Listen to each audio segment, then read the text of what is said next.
క్షమించాలి. ప్లీజ్. నాకు నా ఫ్రెండ్ కూతురిది పెళ్ళుంది. సో, వెళ్ళాలని యాక్చువల్‌గా ఎళ్ళిపోయాన్ని. నిన్న బెన్నీ గారు ఫోన్ చేసి నాకు అంటే మరి నా అవార్డొచ్చినప్పుడు ఖచ్చితంగా ఉండాలి కదా! అందుకే కొంచెం తొందరగా ఎళ్ళిపోదాం అనుకుంటున్నాను. ఏమనుకోవద్దు.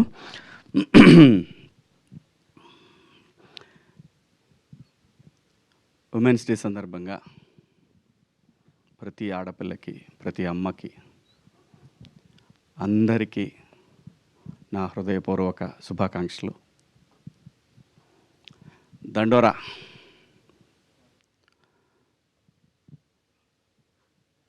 నేనొకటి నమ్ముతాను. మనకిది పని అవ్వలేదంటే ఇంకా ఏదో పెద్దది పని అవుద్ది అనేది నేనెప్పుడు బలంగా నమ్మి ముందుకు పోయేటటువంటి విషయం అనమాట. ఇది కాలేదా ఇంకా ఏదో దీనికన్నా పెద్దది మనకుంది. ముఖ్యంగా ఈ గద్దర్ అవార్డ్స్ సందర్భంగా మా ఈ సినిమాకి గుర్తించి జ్యూరీ మెంబర్స్ ఇచ్చినటువంటి అవార్డ్స్కి కృతజ్ఞతలు. నేనైతే బలంగా కోరుకుంటాను, అవకాశం ఉంటే నాకు ఇన్‌స్టెడ్ ఆఫ్ శివాజీ డైరెక్టర్‌కి ఇవ్వాలని నేనైతే బలంగా కోరుకుంటా. అవకాశం లేదు. సో, అందరి అభిప్రాయాలను గౌరవిస్తూ తెలంగాణ ప్రభుత్వానికి, జ్యూరీ సభ్యులకు అందరికీ పేరు పేరున ధన్యవాదాలు.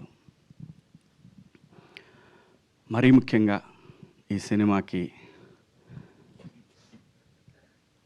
ఏదైనా అండి ఒక శంకులో పోస్తేనే తీర్థం.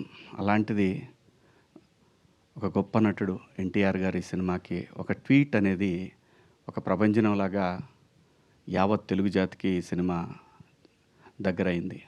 దానికి ఎన్టీఆర్ గారికి హృదయపూర్వక ధన్యవాదాలండి.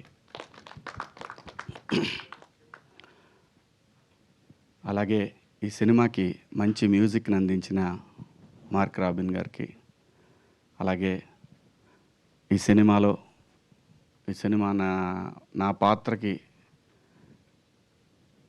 ఈ పాత్రని డైరెక్టర్ గారు అడిగినప్పుడు నన్ను అంగీకరించిన బెన్నీ గారికి, అలాగే ఈ సినిమాకి ఇంత మంచి అప్లాజ్ రావడానికి కారణమైన ఈ విజువల్స్ ఇవన్నీ తీసిన కెమెరామెన్ వెంకట్ గారికి, అలాగే ఎడిటరు ఒక మహిళ సృజన, తనకి పనిచేసిన ప్రతి టెక్నీషియన్‌కి ఈ అవార్డు వెళ్తుందండి. అందులో ఎటువంటి సందేహం లేదు. Everybody deserve for this.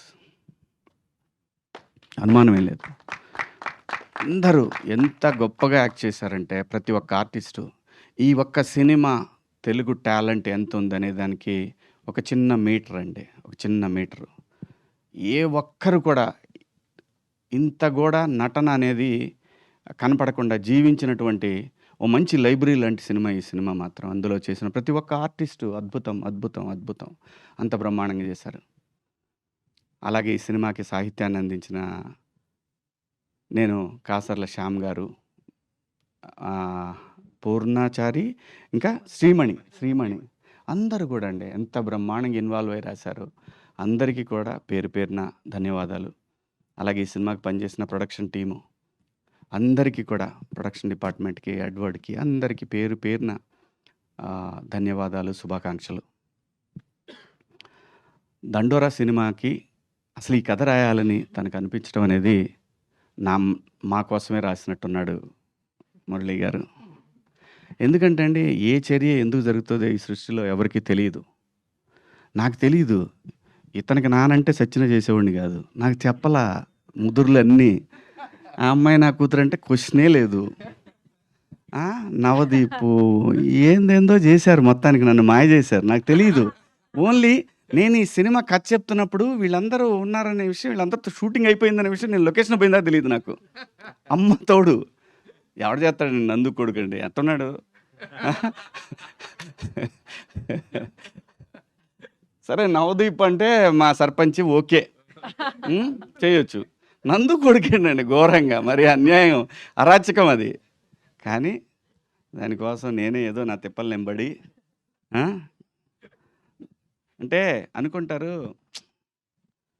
యాక్టర్లు వాళ్ళకి టైంకి వస్తారు, డబ్బులు ఇస్తే చేసేసి వెళ్ళిపోతారు అంటారు. కాదండి, ఈ సినిమాకి నేను చేసిన పని తనకు కూడా తెలియదు. నేను నిద్రపోలా చాలా రోజులు. ఎందుకు నిద్రపోలేదంటే పూర్తి టైం 8 అవర్స్ నేను ఎప్పుడు నిద్రపోలా. ఓ 3 అవర్స్ నిద్రపోయాను. మొహం నిద్ర లేకపోతే ఉబ్బిద్ది. కొంచెం జీవం చచ్చిపోద్ది ఫేస్‌లో. లేకపోతే ఈళ్ళకి ఫాదర్ అంటే ఎవడు నమ్ముతాడు? ఫ్రెష్‌గా తయారొస్తే ఇతను ఫాదర్ ఏంటి, ఫ్రెండ్ అన్నా కూడా నమ్మరు. నేను. Trust me. నాకు ఆ గిఫ్ట్ ఇచ్చాడు భగవంతుడు. గడ్డం తీస్తే ఓ రకంగా ఉంటాను. గడ్డం పెంచితే ఓ రకంగా ఉంటాను. రంగు అయిపోతే ఇంకో రకంగా ఉంటాను. ఇది నిజం. అది గాడ్ గిఫ్ట్. దాన్ని అబ్యూజ్ చేయకూడదు మనం. ఆర్టిస్టులుగా అబ్యూజ్ చేయకుండా ఉంటే చాలా దూరం వెళ్ళొచ్చనమాట. అది నేను బలంగా నమ్ముతాను. ఎందుకంటే దీని మీద బతకడానికి, దీని మీద ఈ సినిమా మీద బతకడానికి, దీని ద్వారా ఫ్యామిలీని నెక్స్ట్ జనరేషన్స్‌ని ఇంకా ముందుకు తీసుకెళ్ళటానికి ఒక అద్భుతమైనటువంటి అవకాశం. దీన్ని నేను ఏ రోజు అబ్యూజ్ చేయలా. అది రెమ్యునరేషన్స్ విషయం కానివ్వండి, పని చేసే విషయంలో కానివ్వండి, టైమింగ్స్ కానివ్వండి, టైంకి వణుకొచ్చేస్తాయి. ఖచ్చితంగా యూనిట్ సహా ఉండేవాడిని. మొదటి రోజు నుంచి, ఇప్పుడు కాదు. ఎందుకంటే ఆకలి విలువ తెలిసినోళ్ళం. సో, కాబట్టి ఇది దైవంతో సమానం ఈ పని అనేది. అంత మంచి అవకాశాన్ని ఈ సినిమాలో నేను ఈ సినిమా కనెక్ట్ అయింది మళ్ళీ మళ్ళీ చెప్తున్నా. నేను ఈ సినిమా కథకి కనెక్ట్ అయింది కేవలం నేను ఈ సినిమా చేయటానికి నాకు విపరీతమైన ప్రొవోక్ చేసినటువంటి ఒక పాత్ర రాధ్య. ఆ పాత్ర గనక లేకపోతే అదే బిందుమాధవి కూతురు. ఆ పాత్ర లేతే నేను చేయను ఈ సినిమా. అమ్మ తోడు. ఈ సినిమా మొత్తానికి ప్రాణం ఆ పాత్ర అక్కడ. ఆ పార్టు అది నందు ఆ పాపని అక్కడ ఆ హౌస్ దగ్గర వదిలిపెట్టాడు అని చెప్పినప్పుడు ఒక క్షణం మంచినీళ్ళు తాగాను నేను మా ఆఫీస్ రూమ్‌లో తనకి కథ చెప్తున్నప్పుడు. చేద్దాం ఈ సినిమాని ఫిక్స్ అయ్యాను. అంత ఆ పాప కూడా ఎంత బాగా చేసింది అసలు. ఎంత అద్భుతంగా చేసింది. అంటే గూస్ బంప్స్ మూమెంట్స్ ఉంటాయి సినిమాలో. నాకు కథ చెప్పేటప్పుడు కూడా తను అదే చెప్పాడు. నేను అంతే రియాక్ట్ అయ్యాను. సో, చాలా నేను నిజంగా కూడా ఈ సినిమాకి మా డైరెక్టర్‌కి బెస్ట్ డైరెక్టర్ అని వస్తాను ఎక్స్‌పెక్ట్ చేశాను నేను. అంటే మన ఎక్స్‌పెక్టేషన్స్ అన్నీ ఒకేసారి ఎప్పుడు కూడా అవ్వాలని రూల్ ఏం లేదు. సో, మావాడు అన్నట్టు నెక్స్ట్ టైమ్ ఖచ్చితంగా ట్రై చేయి మురళి. ఆ! ఖచ్చితంగా ఇంకా ఈ సినిమాకి ఇంతటితో ఇదేం ఆగదు. ఇది చాలా దూరం వెళ్ళాల్సిందుంది. వెళ్తది కూడా అనుమానమేం లేదు. ఎందుకంటే ఆ రైటింగ్‌లో ఉన్నటువంటి దమ్మండి అది. ఆ రైటింగ్‌లో ఉన్నటువంటి దమ్మది. ఆ దమ్ముని ఆహ్, నేచర్ ఊరికే వదిలిపెట్టదు. చాలా దూరం తీసుకెళ్తది. చాలా అవార్డ్స్ వస్తాయి ఈ సినిమాకి. ఖచ్చితంగా ముఖ్యంగా నేను కాసార్ల శ్యామ్ గారికి కూడా గట్టిగా ఎక్స్‌పెక్ట్ చేస్తున్నాను. సాంగ్ రాసింది ఆయన 'దండోరా' అనే సాంగు.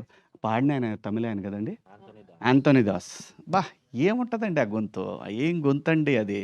భగవంతుడు ఒక మనిషికి ఇక్కడ కొన్ని కొన్ని కళలు ఎందుకిస్తాడంటే దాన్ని ఎంజాయ్ చేయాలి. సమాజం ఎంజాయ్ చేయాలి. ఎంజాయ్ చేయటానికి ఒక్కో మనిషికి ఒక్కొక్క కళ ఇస్తాడు.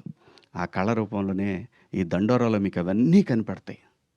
ఎందుకంటే సురేషు బాడీ మీద "అన్న నేను ఒక్కసారి వస్తానే" అంటాడు. అర్రె నీ అంటే ఒక్కొక్కళ్ళు మళ్ళీ ఆ అబ్బాయి బండి తీసుకొని వచ్చేది ఊళ్ళో టెంట్ కదా! Tent character. ఆ! ఎంత అండి అసలు ఒక్కొక్క పాత్ర ఎంత అద్భుతంగా రాశాడు. ఆ పెన్ను నుంచి ఎలా వచ్చిందో నాకు తెలీదు మురళి గారు.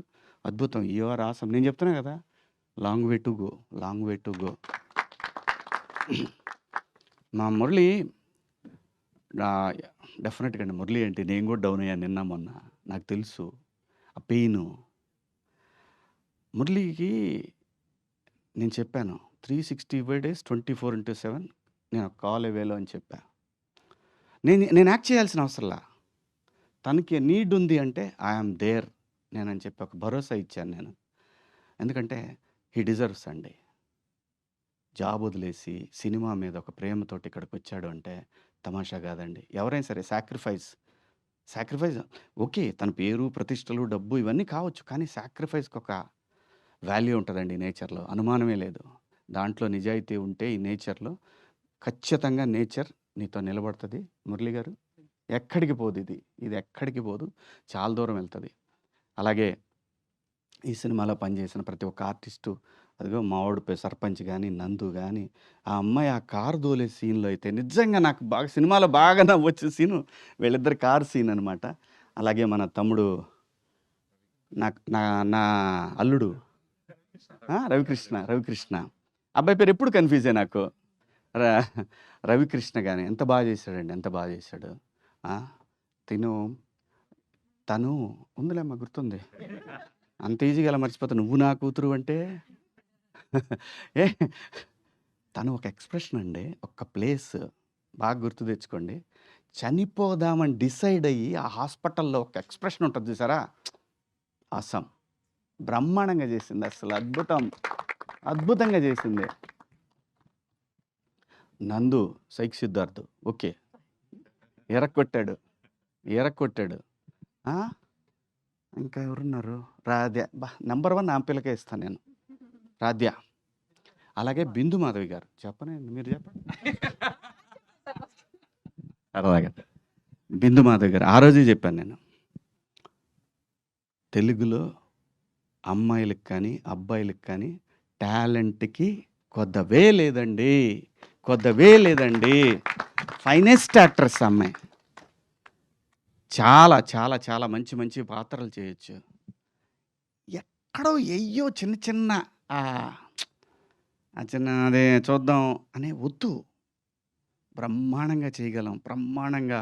అంటే ఈ దేశంలో ఏ భాష కన్నా తక్కువ కాని నటులు మన తెలుగు సినిమాలో ఉన్నారండి.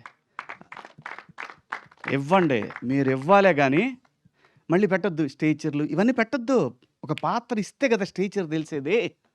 స్టేచర్స్ లేవు, కథే అల్టిమేట్ స్టేచర్, అదే వస్తుంది. ఒక ఆర్టిస్ట్కి స్టేచర్ అదే వస్తుంది. కథని నువ్వు క్రియేట్ చేయి, ఆర్టిస్ట్ ఖచ్చితంగా ఆ స్టేచర్ని తీసుకొస్తాడు. మంచి మంచి పాత్రలు పోతున్నప్పుడు ఎలా బాధేస్తంటే కడుపు మండిపోతుంటుంది, చేయగలిగింది ఏమీ లేదు, ఆకలి అయితే అన్నం తింటాం తప్ప. సో సో ఆయన ఎంత బాగా చేశాడు, బ్రహ్మాండంగా. వీళ్ళందరూ ఇంగ్లీష్లో మాట్లాడితే నాకు టెన్షన్ అవుద్ది, నేనేం మాట్లాడాలని. మీ అమ్మకు అలా, ఎందుకంటే బాగా చదువుకున్న వాళ్ళు వీళ్ళందరూ, అందరూ చదువుకున్నోళ్ళు. మనమే బిఏ తెలుగు మీడియం, ఒక్కోసారి కంగారు అవుతుంటుంది, వాళ్ళు ఇంగ్లీష్లో మాడుతుంటారు, టెన్షన్ అవుతుంటుంది. కానీ మనకిచ్చాడు బ్రహ్మాండమైన నటన అనే ఒక అద్భుతమైనటువంటి సాధనాన్ని. దాంతో అమెరికాలో కూడా బతికేయచ్చు ఇంగ్లీష్ రాపోయినా. సో చాలా హ్యాపీగా ఉందండి. Thank you Murali, thank you. మళ్ళీ చెప్తున్నాను, any time any centre single hand.